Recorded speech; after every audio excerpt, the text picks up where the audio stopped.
I am no longer eager, bold, and strong. All that is past, I am ready not to do. At last, my half day's work is done, and this is all my part.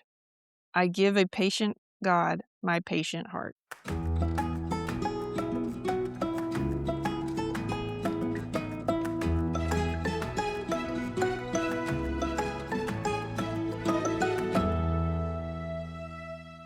Welcome to the Recap Book Chat.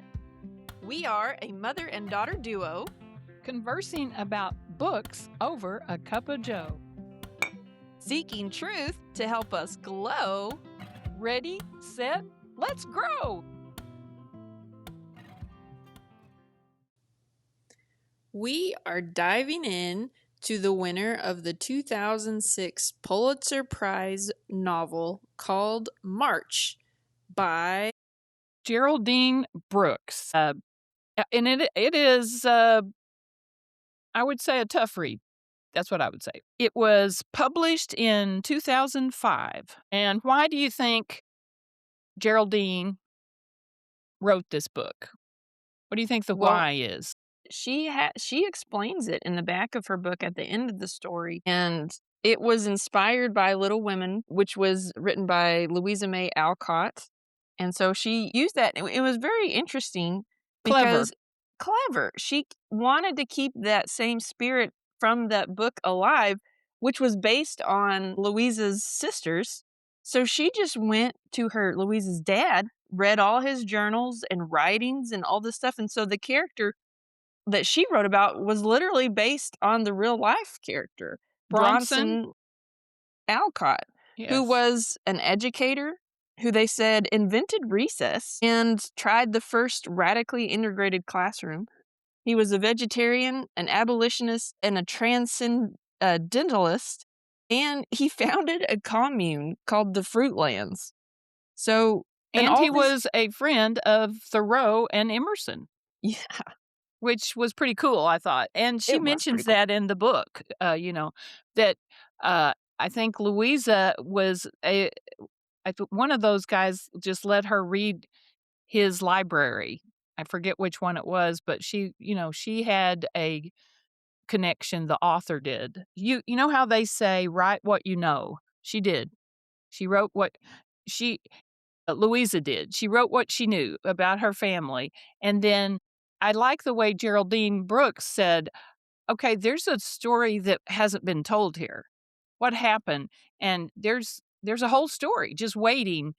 So we call that the backstory. So she actually gives you the backstory of what happened when Marme's husband was gone. And so it's all his story. So if you're thinking it's going to be a warm, fuzzy read like Little Women, gonna have it. It's not warm and it's not fuzzy. And it's the Civil War. But I think it's so interesting that she does give him a backstory, because if you've seen Little Women or read the book, you know that he's very briefly his involved. Role is minimal. If you got that part, you would not be jumping up and down. You'd say, well, my lines are easy. She talks about... Wait, let me throw in one more thing. It is interesting, though, because in real life, he never went to war. So it is interesting that Louisa put that in her book, because it wasn't true. But I kind of think she thought he should have. Because I read a little bit of the backstory, and they both had this quest for perfectionism, and they both fought that, and it's a tough thing. They wanted to make the world, they wanted to make themselves perfect, and they had this quest to also make the world perfect, and that they fought the way this one author, he even wrote a book about her and her dad, Louisa Mae Alcott and her dad, but they were fought for redemption, to redeem themselves and the country. And I think the world at large, they wanted to make it better. When you think about it, what do we know, and really what did Geraldine Brooks know about the horror and insanity of war? The moral failure, the meaning. What does courage mean? We know we think courage is doing something you don't want to do. But I mean, this book will I mean, it's pretty graphic in some parts. It took me a while to read it, and the loss of innocence is probably the hardest thing that for me, that was hard for me to grasp.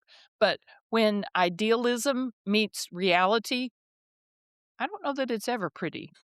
I have a quote that goes with that from the book when March is talking. He said, "How often is it that an idea that seems bright bossed and gleaming in its clarity when examined in a church or argued over with a friend in a frosty garden becomes clouded and murk stained when dragged out into the field of an actual endeavor?" I'm telling you.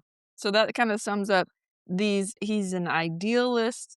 He has strong beliefs about certain things, but when those ideas are tested, it's very challenging. I think someone said, "Shows he was a frail man with a feet of clay." No, I think that is and we were talking we've always there are people that are more sensitive than others, and we've talked about that before. Just throughout our reading of historical fiction, you've seen the people and the people coming back from the war, they are damaged, some more than others. And I think one of the perfect examples is the book Ordinary Grace, because his dad in that makes it work. He is a servant to all. And I think that may be the key when you get outside yourself. Because he survived better than anybody else. Some of them are drinking, some of them are mean, some of them are kinda shiftless, but the Ordinary Grace dad, he is just a servant to all, and he made it the best. It's kinda like the Viktor Frankl book where, Man's Search for Meaning. How did he survive in the concentration camp? He thought outside himself, which goes back with God telling us that in the Bible. Don't think about yourself, think of others. And I said that's a good example of the different. And the different kind of people kinda tend to think differently, and Mr. March was an idealist, and, And that so he was an idealist, but I didn't really understand what a transcendentalist was. explain it to us. Okay, until I went and it's very interesting because and I love that Geraldine actually brought this out because at this time in America's history, this is the 19th century America, Calvinism had had been a big proponent, and so I wrote it out because I'm like, "What's the difference between these 2 things?" So, Calvinism is very strict, and it on human nature, it says that humans are born sinful and corrupt.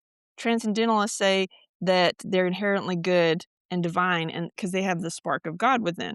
On salvation, Calvinists believe in predestination that God just chooses, and then the Transcendentalists achieve through personal intuition, self-reliance, and moral growth.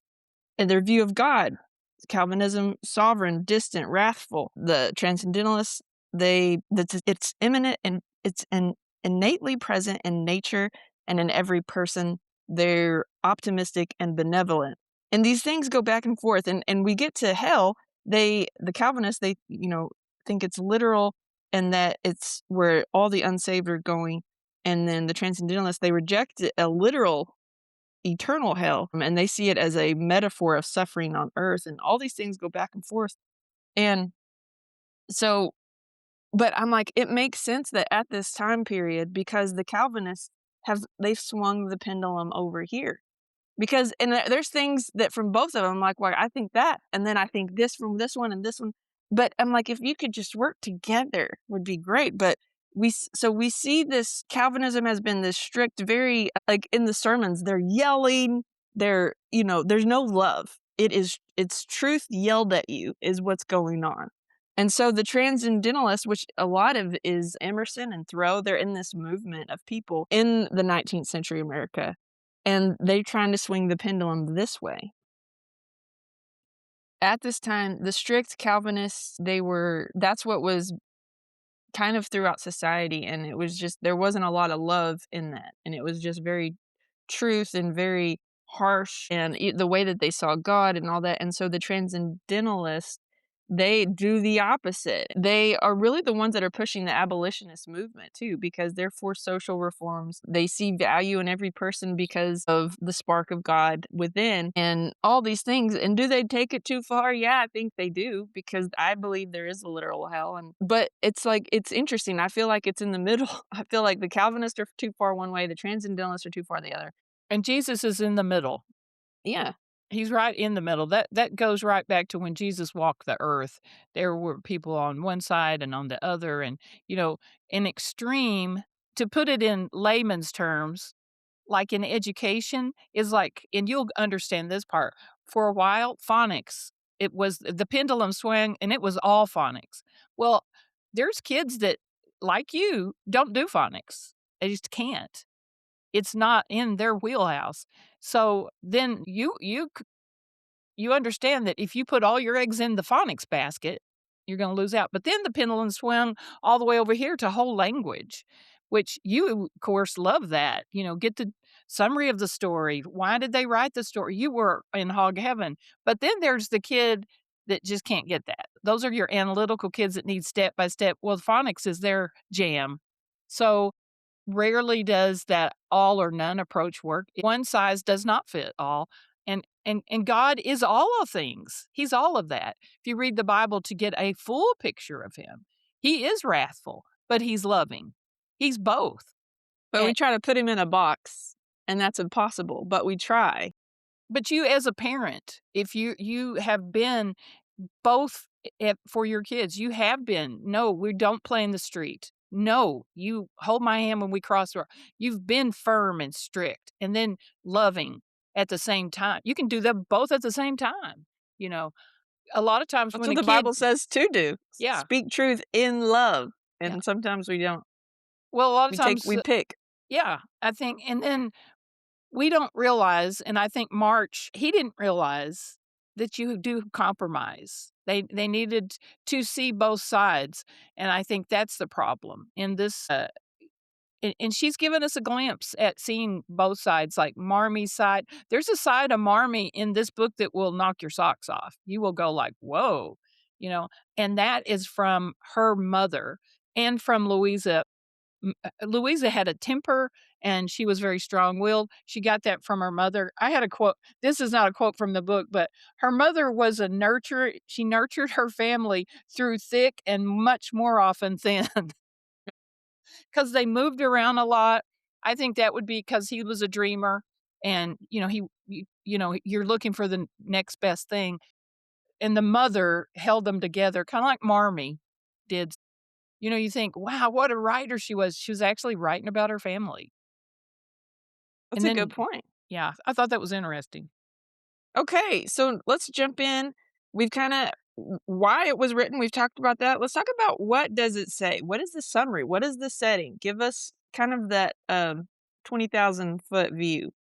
Well, it was Civil War is the big deal because you need a setting for this book, but what she does, and I thought she did it very cleverly, is she goes back and where March is a young peddler, which ironically her dad was too, and he is going through Connecticut, and he stops at this plantation, the Clement plantation, and stays a while there and kind of falls in love with a slave there named Grace Clement, and she's important because she comes back, but that would be his, I guess you could say, young love, and you don't expect that. So she kinda catches you off guard, it's about March, and then you go, "What?"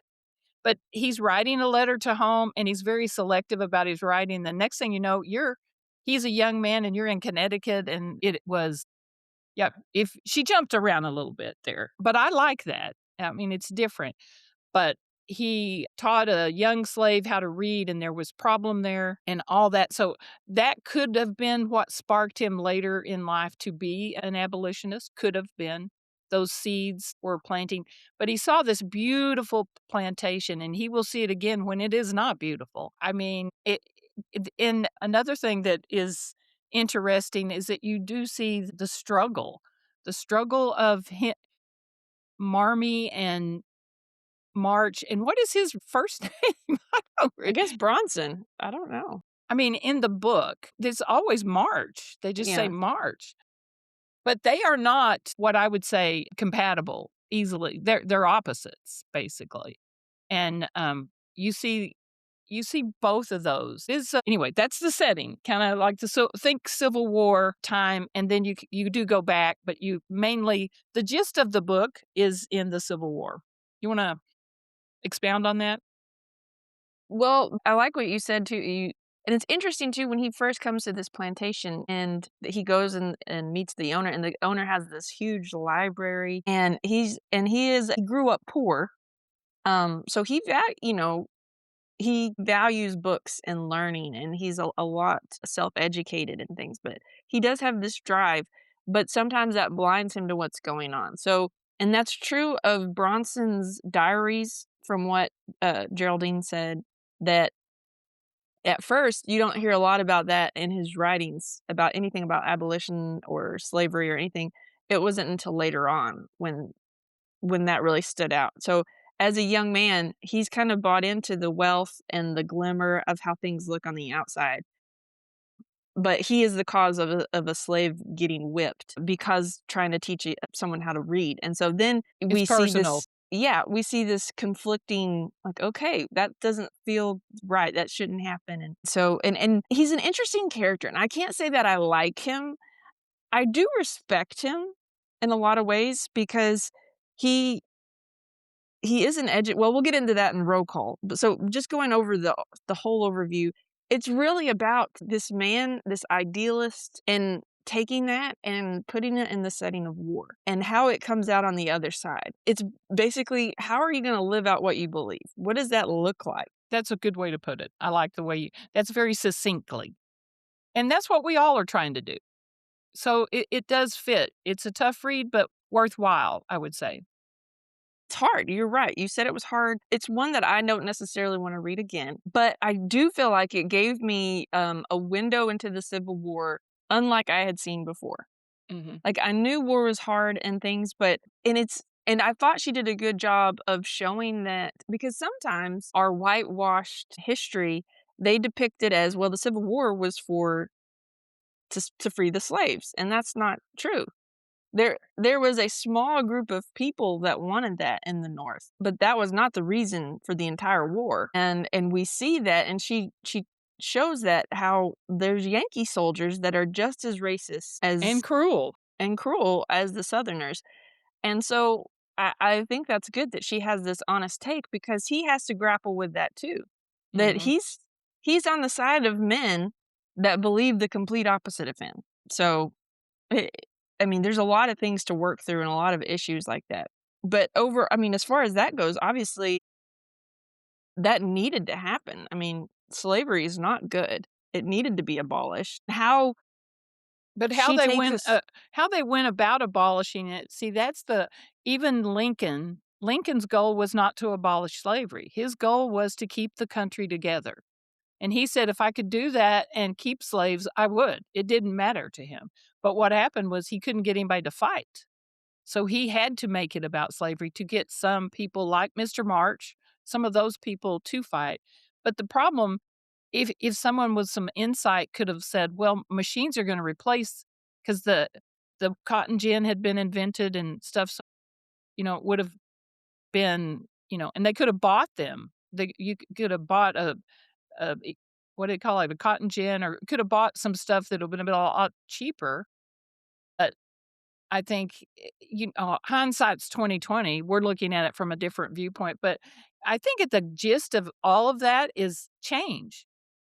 Nobody wanted anything to change. The North had the upper hand, and they did not want the South to, change, and the South didn't wanna change, and so it's you cannot hold back the hands of time, and that's the whole thing that we try to do, that's why you put on eye cream on at night, I guess, to hold back the hands of time. Well, you can't.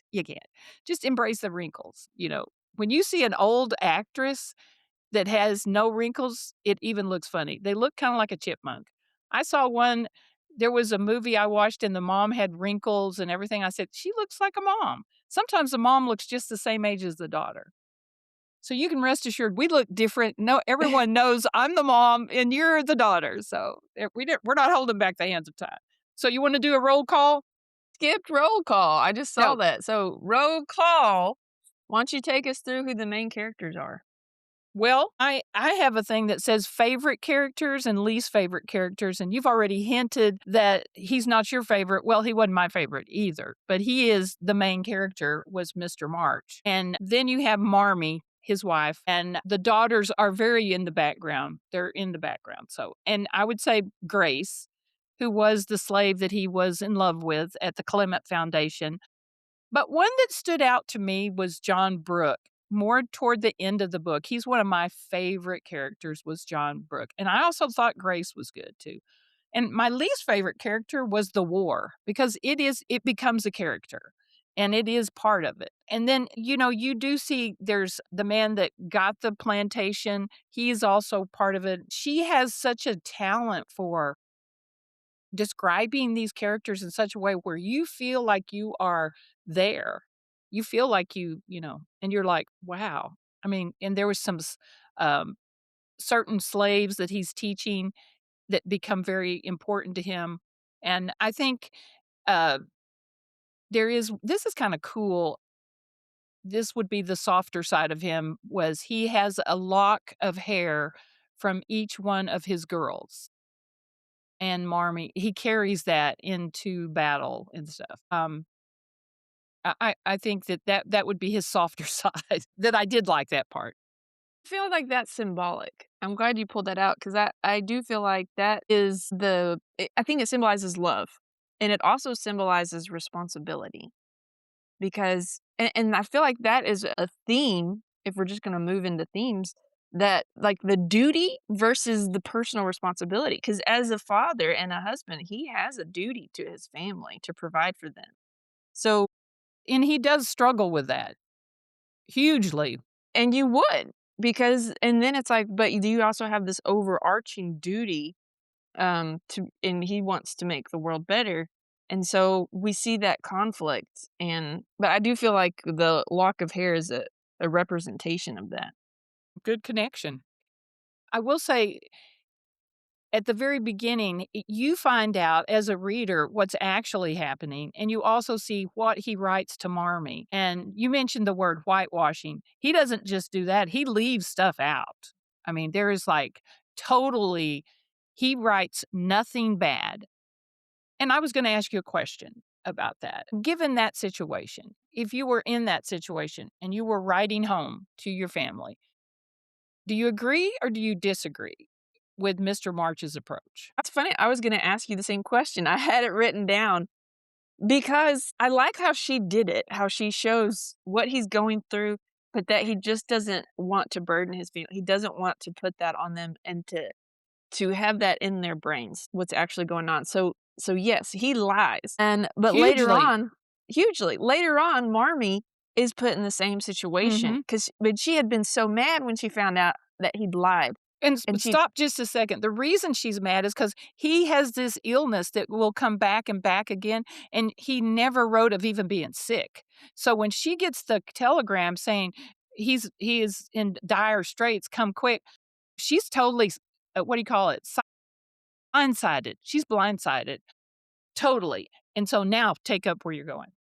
so but she gets put in the same situation where he's dying, or she thinks he's probably dying, and she has to write a letter home. So and then she's, like, trying to think of what to write, and she realizes why he did what he did. So that there's an element of love for what he did, what he did. But back to your original question, I don't necessarily agree. I understand, though, and I'm not in that situation, so it's easy for me to say what I would do. So I don't know in that situation. I would hope, though, I do think honesty is so important, even if you don't explain it. I'm like, I really wanted him to say something like, "I've seen so much death." Like, don't doesn't have to be graphic. He Mhm. can just say, "I've seen so much death.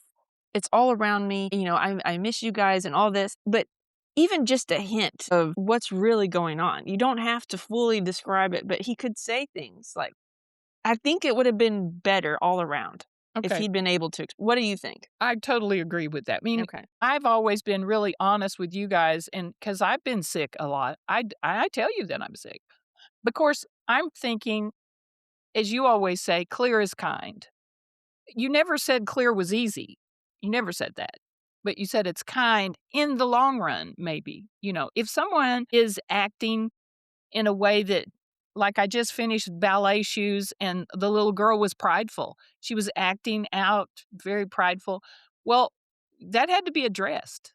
And then when it was addressed, there was a fall because pride goeth before a fall. But guess what? After that, she's changed. She grew. So I think those tough talks might, and like you said, you don't have to be graphic about it, but you could be honest and say, it's hard. It's really hard. I can't even write what I'm living right now. At least show that kind of truth. I mean, the truth doesn't, like that's very challenging as a parent because you want to tell your kids the truth at their level. There's a different truth that I would tell a 4-year-old than I would tell a 10-year-old. But I'm always going to tell them the truth. And I think that's what was missing from his correspondence. And I'm just like, okay, well, it's like they're so fragile they can't handle. They're not expecting war to be a party. It's not a garden party. I think that I know Marmy could have handled it for sure, and I think the girls could have too. I do too. I think it would have been better to be vague and truthful. That's what I would have recommended. Then again, I mean, they're starving, they're wounded, and it's hard to sit there and process clearly all that too. Mhm. Because then you do have to filter and think at one point it may be easier not to say anything than try to filter it down to something that is at their level for the girls. So I understand. I don't condemn him for that, but I do think it would have been better all around if he'd been more honest. Well, they wouldn't have been blindsided, which was hard. I had another question for you. This does make you question because at this time, like the North and the South with slavery, there's a bunch of people that don't see anything wrong with it. And this is the norm. And really, his group of people were looked down on even by the North. The abolitionists were not highly praised people. They were like seen as radical and, out there. And so it does raise the question, what injustice is going on now that we're blind to or that's taboo? Very good. Very good. Because we're always blind to something. You're right. That's true. Very good question.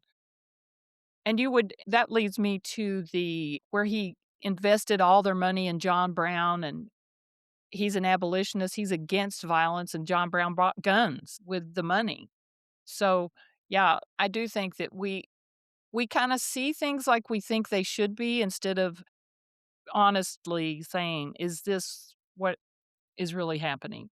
That's where prayer comes in, that God will guide us because we're fallible, and I think we have our mind made up sometime when we go in to pray. But when we go to pray, we need to just, uh, let God talk to us too, and I think sometimes we have a laundry list to tell God, "This," instead of saying, "I'm sitting in the presence of the creator of the universe, the awesome King of kings," and trust him because we don't know the details. When a lady maybe cuts you off in traffic or gets in front of you or someone treats you unkindly, 9 times out of 10, there's a backstory, and there's a reason. So and I think that if you read and that there's, scientific research for this, if you read, it does increase your ability to see both sides of something, which is a gift that God gives us. But it is also a gift you have to work at. I mean, it doesn't just fall on you. So to be able to read this book and then read Gone with the Wind, which I did, see both sides. You can see so many different angles or backstories and the gifted writer. I mean, Geraldine Brooks and Margaret Mitchell, oh my goodness. Just to give you a flavor of the writer, she said when he was at the Clement plantation, one of the slaves said that Mr. Clement let his slaves marry because he did not believe in marrying in the blankets. And I thought, oh, I mean, wow.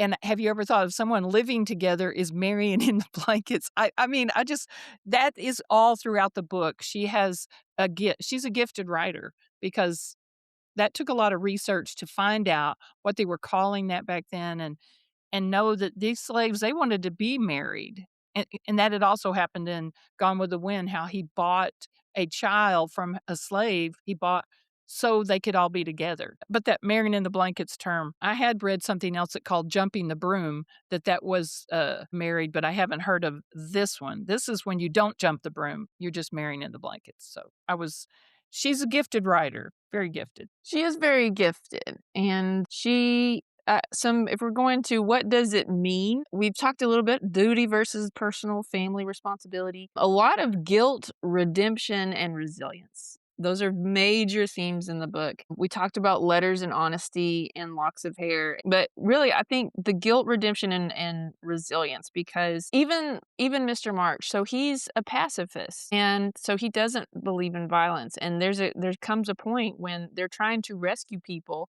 and someone's trying to hand him a gun, and he refuses it because even to rescue people, he doesn't want to use violence. But later on, he has guilt over that.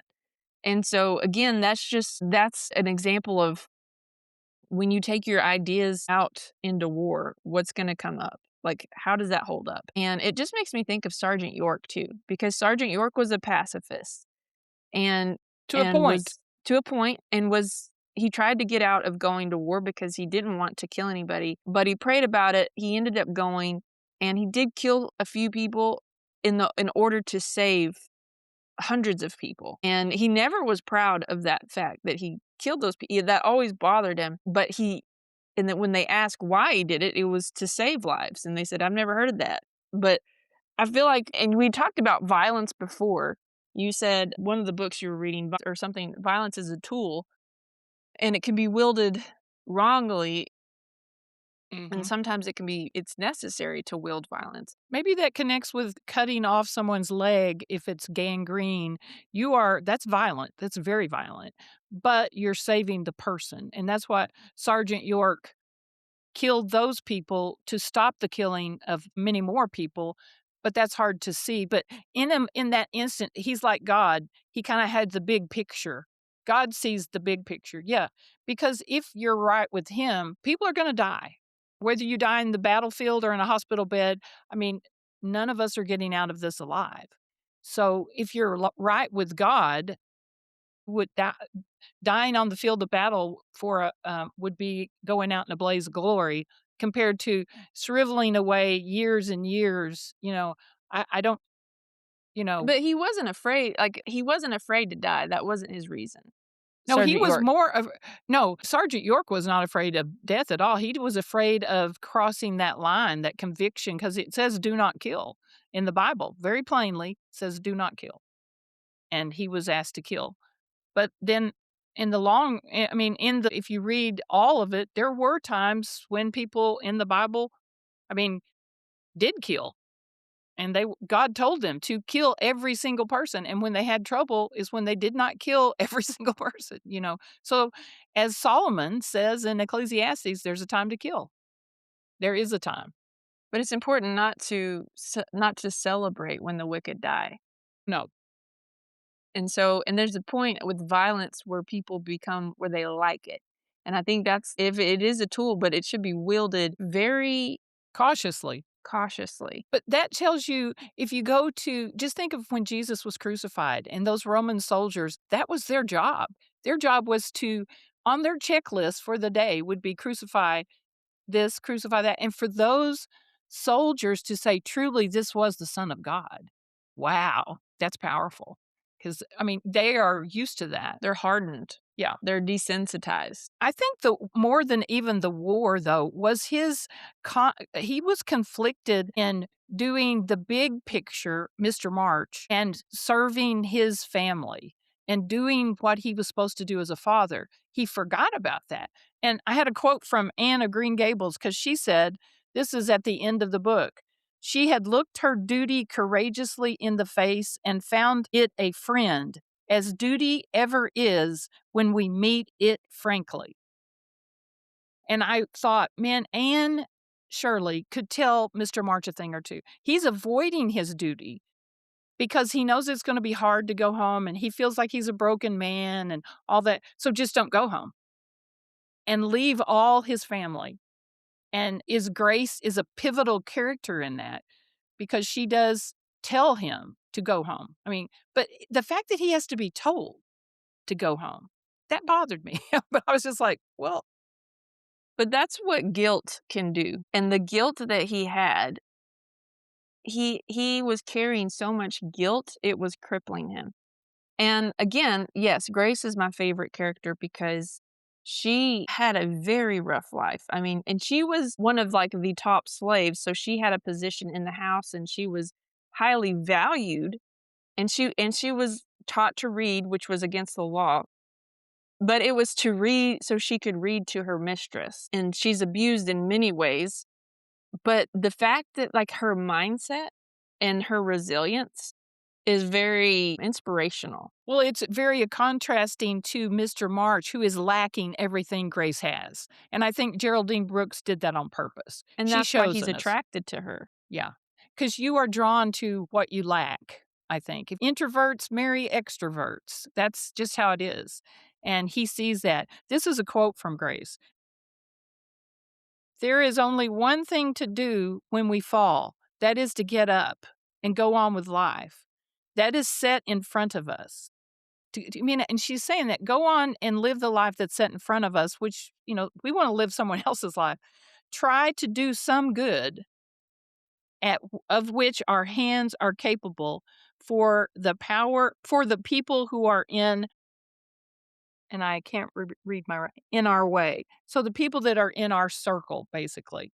But she's not a quitter.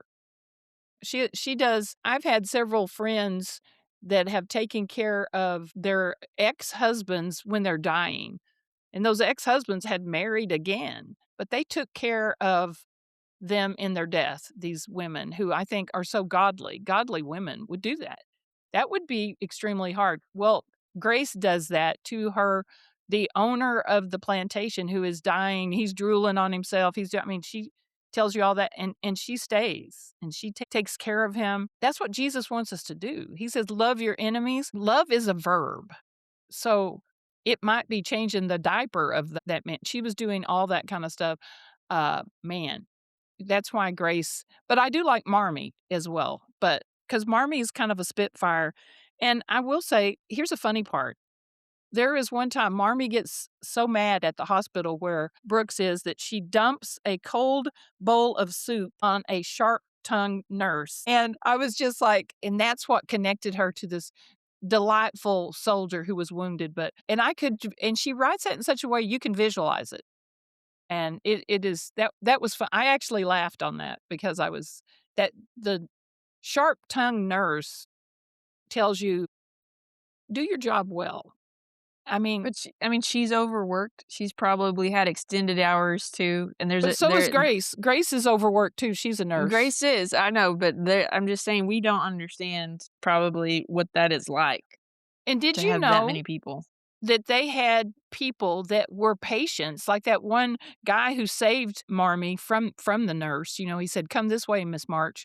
But he's wounded, his leg is messed up, and he is an orderly, and he's having to lift and do all that. I did not know they did that. I don't "Oh, you look good enough that you can start helping out. Come on." I didn't know that. I was And then totally that one surprised. guy ended up dying because of that, And because he yeah, didn't recuperate.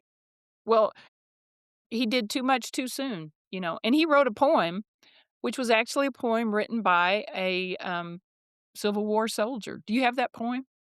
I do. I wrote that down. Beautiful poem.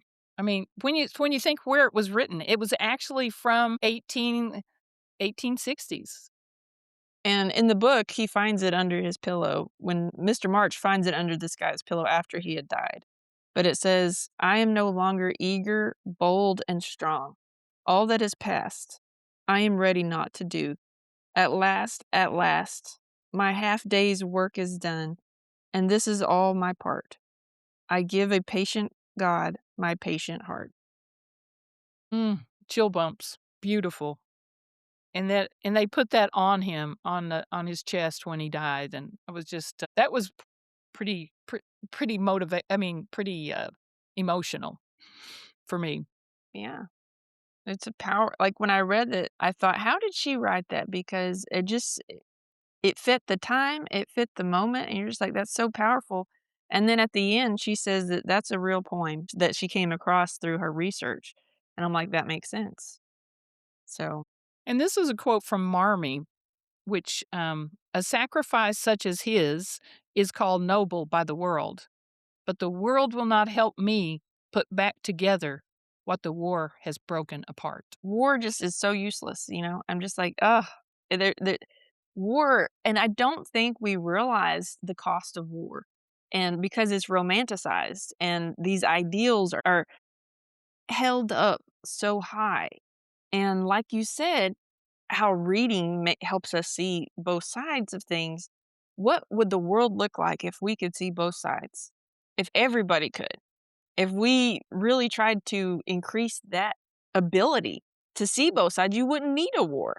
You could have a conversation, you could have a meeting and what what is it that you're looking for? This is what we're looking for. Let's compromise. Negotiate. Let's negotiate. They do it in Mhm. business all the time.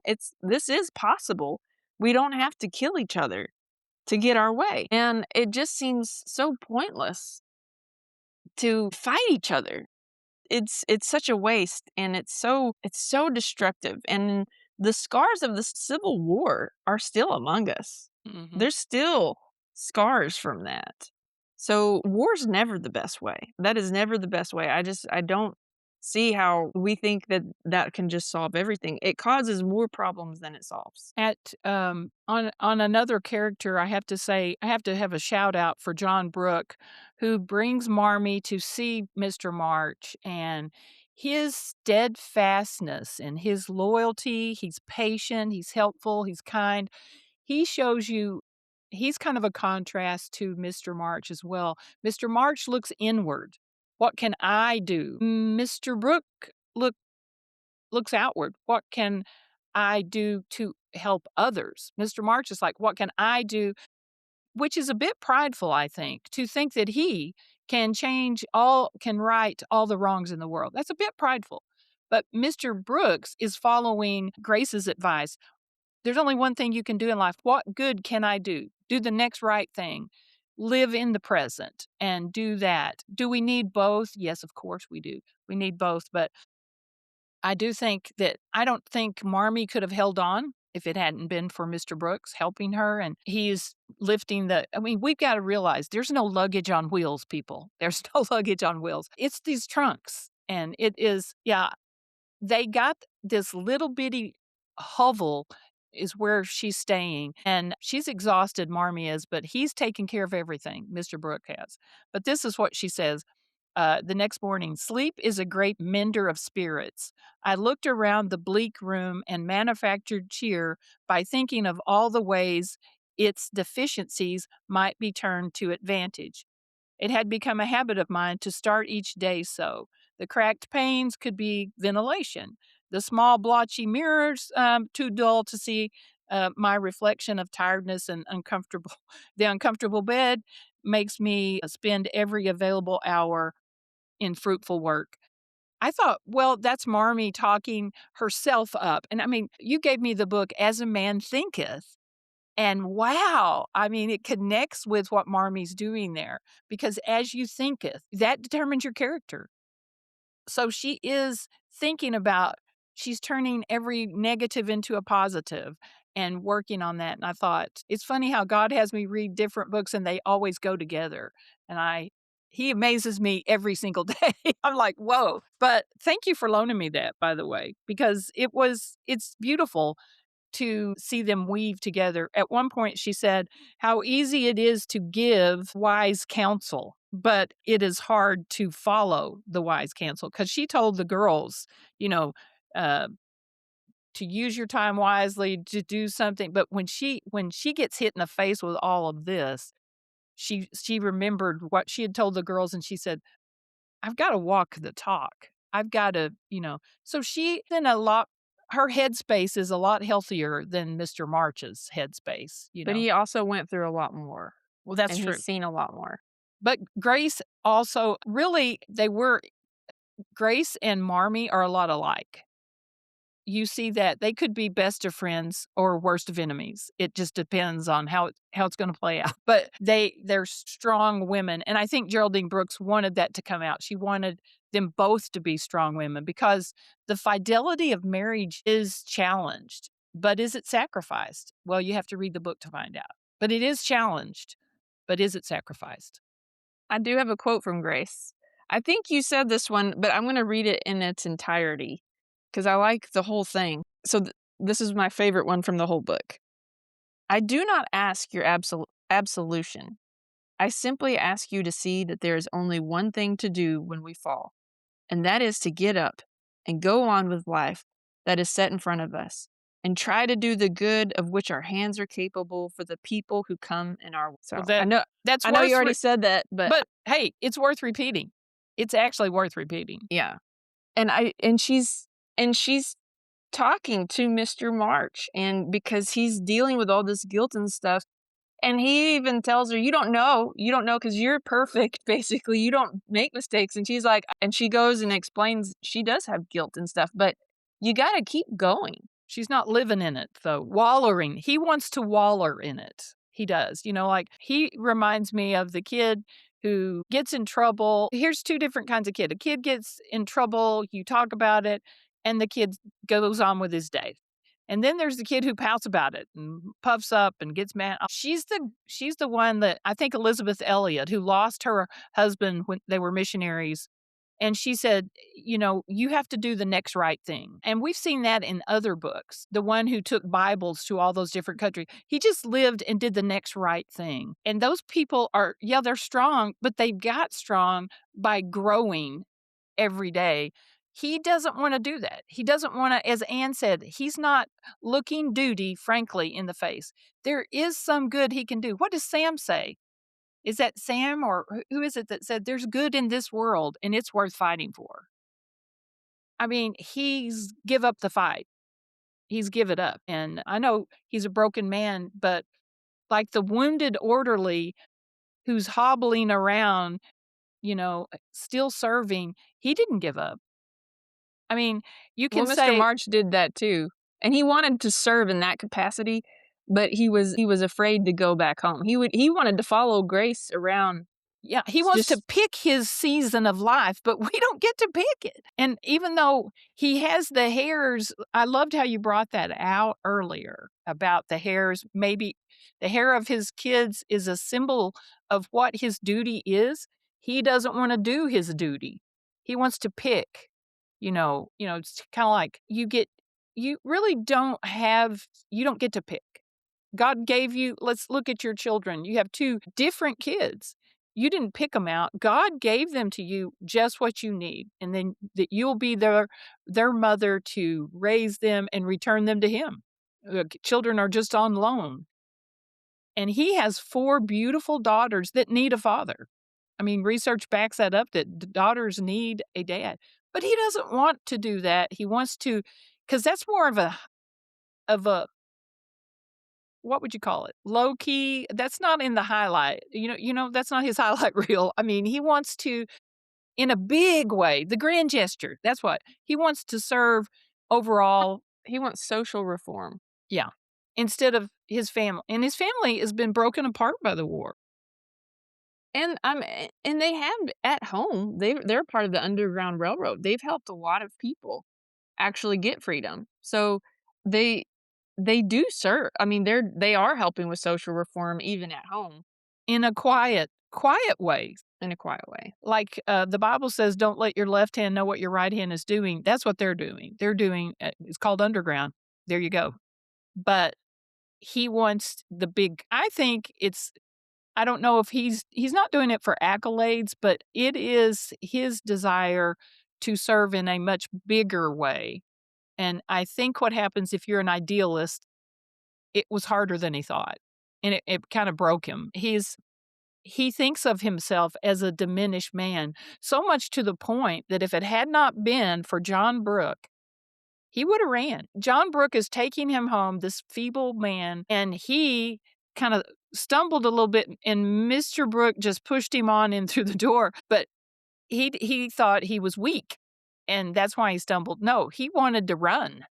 He wanted to run, and that's why John Brooke is I just love Which him. again, going back to the letters, may not have felt that if he was able to share and he knew that they already knew some things. And had that camaraderie of how Yeah. is the war, father, and I do think that somewhere Louisa May Alcott, the writer of Little Women, she said, "The greatest good in life is sharing of another's adversity." That's an actual quote from her. Well, I'm thinking and then she had Mr. March, who, when Geraldine Brooks invented his character, he did not do that. Now, your word this year is receive. And I think he might have been with you on that. He needs to work on that. He wants to give. He's okay with giving. He's not good at receiving. And so he doesn't want to share his adversity, but he's okay with sharing someone else's adversity. Like the slaves, he got in there and he was trying to teach, but he feels, and I think we all struggle with that. It's so much easier to be the hero in the story.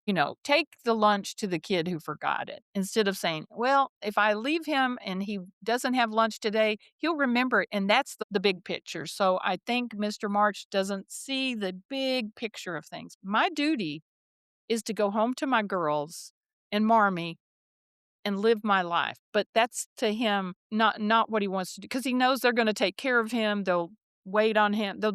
He doesn't want that. He wants to go out. But So that's what just a was your thought. one-word summary? That was tough. That is the hardest thing for me. But I had 3 and then I kind of changed it and I went with reconstruction. But it could have been redemption, either one of those. But what about you? I almost went with redemption. That was on the table, but I just thought doesn't quite get it. For me, I went with duty because I feel I like didn't even because Yes, it's I'm like changing even mine. even Grace, like the reason she stayed to help the her owner was out of duty, and he goes to war because of duty, and all these things. I feel like just duty. Is screaming. I can't believe I missed that. Way to go. And you know what? When I read that, I just kept thinking about today. We don't, duty. And I was reading Anne of Green Gables, and she was giving up the scholarship and doing all that because of duty. And I felt like she was at peace with that. And I think when we meet duty, frankly, as Anne said, you are at peace with it. And that is, like a new parent, they don't realize when you bring that baby home that it's 24/7, you don't have any idea what you're getting into. But your duty takes over and there's joy. There's absolutely joy in the duty. Like, I don't think Duty to clean the duty. the duty The duty to clean the duty I takes don't over. think David was thinking to himself because it says in the Bible that David ran to the battle with Goliath. I don't think he was saying, God, this is not what I want. No, I didn't sign up for this. No, he ran to it. That was his duty to take down this guy who's talking bad about God. Hey, you don't talk bad. Hey, he with no thought to himself. So another good word is selfless because Or Grace was sacrifice. yeah, that's that sacrificing love. Grace was pretty selfless, and I think that shines in anyone. If you know someone, like in Gone with the Wind, it was Melanie, selfless. Those kind of people, that's what Jesus wants us to be. Your self-image is so good that you can be selfless, but if it's messed up, you concentrate on yourself too much or too little, and you're messed up. It can go either way. And I think Mr. March had both of those. He concentrated too much on himself, and then at the end, he was, like, debasing himself. I mean, he's, like, degrading himself. So he had the whole gambit, actually, of what not to do. But that is a wrap on March by Geraldine Brooks. And we are just so grateful for each of you stopping by and giving a listen to this. I mean, it is difficult, but you will learn and grow. And growth is always a bit of a challenge. So please join us on this journey as we connect. To reflect. We'll catch you on the next one.